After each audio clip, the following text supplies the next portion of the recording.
আসসালামু আলাইকুম প্রিয় আপুরা,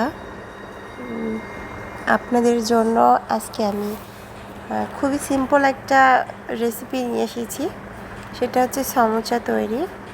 তো আমি আসলে নতুন ইউটিউবে নতুন একটি চ্যানেল ওপেন করেছি।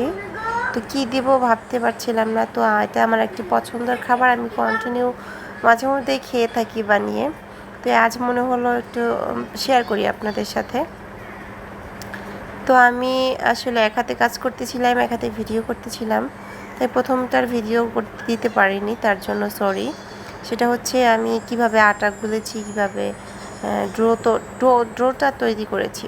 তো আপনারা যে কেউ চাইলে ডো তৈরি করতে পারবেন, এটার জন্য শিখতে হবে না। আমি প্রথমে ডোটা তৈরি করে নিয়েছি, তারপরে একটা রুটি দিয়ে উপরে তেল ব্রাশ করে নিয়েছি, তারপরে তেল ব্রাশ করার পরে আরেকটা রুটি দিয়েছি, সেটাও তেল ব্রাশ করে দিয়েছি, তারপরে আরেকটা রুটি দিয়েছি। একে একে 3টি রুটি আমি এখানে দিয়েছি। প্রত্যেকটা রুটি একটার ওপর আরেকটা দেওয়ার জন্য উপরে তেল ব্রাশ করে দিতে হয়েছে।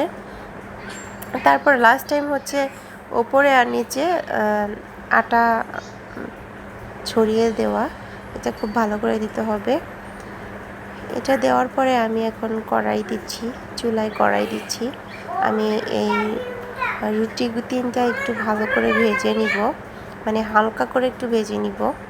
তো আমি অবশ্যই আপনারা আমার সাথে থাকবেন, ভিডিওটা দেখবেন। আমি বারবার উল্টিয়ে দিয়ে রুটিটা চারোদিকে সমান করে ভাজার চেষ্টা করছি। অবশ্যই আমি 3টি রুটি একসাথেই তাও দেব। এটা হচ্ছে শুধু তাও দেওয়া, যাতে একটা একটার সাথে লেগে না যায়, আর সমোচার জন্য ভালো একটা রুটি তৈরি হয় আর কি। তো আপনারা দেখতে পাচ্ছেন যে প্রত্যেকটা রুটি আলাদা আলাদা আছে, কোনোটার সাথে লাগেনি। হ্যাঁ, আপনারা চাইলে এরকম করে বানাতে পারেন আমার মতো করে। আমি মাঝে মধ্যে এরকম করে বানিয়ে খাই। তারপর হচ্ছে আমি এগুলো আবার একসাথ করে আমি এগুলোকে কেটে নিব, সুন্দর করে সাইজ করে সমোচার সমান পিস পিস করে কেটে নিব। আমি কেটে নিচ্ছি। আসলে আমার ভিডিও করতে সমস্যা হচ্ছে, এক হাত দিয়ে আর এক হাত দিয়ে কাজ করতে সমস্যা হচ্ছে। তো আপনারা কিছু মনে করবেন না, আপনারা অবশ্যই বুঝে নেবেন। তাই এমন করে এইভাবে কেটে নেবেন ছুরিটা যেন একটু পাতলা হয়, ধারালো হয়। তো দেখতে পাচ্ছেন আমার রুটিগুলো কত সুন্দর হচ্ছে, একদম পাতলা, তারপরে একটার সাথে লাগে নাই, আর নরম না, ভেঙে যাচ্ছে না। তো যাই হোক, আমি কিছুক্ষণ স্কিপ করে আমি সমোচাগুলো বানিয়ে নিয়েছি। আমি এবং আমার সাথে একজন কাজের লোক আছে, আমি মিলেই করেছি, উনি আমাকে কিছু হেল্প করেছে। এখানে সমোচার মুখে আঠা লাগানোর জন্য আমি হালকা করে আটা গুলে নিয়েছি লবণ দিয়ে।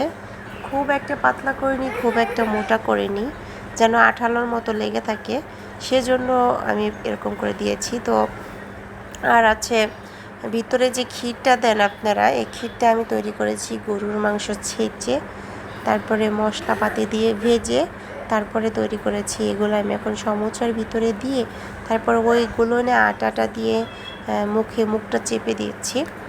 তো আমি সমোচা বানানোর পাশাপাশি যে একটা রুটিটা বেশি হয়েছিল, রুটিটা কিন্তু আমি ফেলিনি, আমি রেখে দিয়েছি। এটা দিয়ে কিন্তু ভালো একটা নিমকি তৈরি হবে, তেলে ভাজলে খুব সুন্দর একটা নিমকি হবে। এই নিমকিটা কিন্তু খেতে অনেক স্বাদ, আপনারা চাইলে বাসায় বসে ট্রাই করতে পারেন। এই নিমকিটা আমার বাচ্চারা অনেক পছন্দ করে খেতে, ইভেন আমি নিজেও পছন্দ করি। একটু গ্যাস্ট্রিক হয় খেলে, তাও আমরা খাই। হ্যাঁ, তো আপনারা যারা ডায়েট করছেন, বডি কন্ট্রোল করছেন, তারা অবশ্যই এটা খাবেন না, এটা শুধুই তেলে ভাজা, এটা খাবেন না। যারা বডি ডায়েট করছেন, আমরা আসলে গ্রামে থাকি,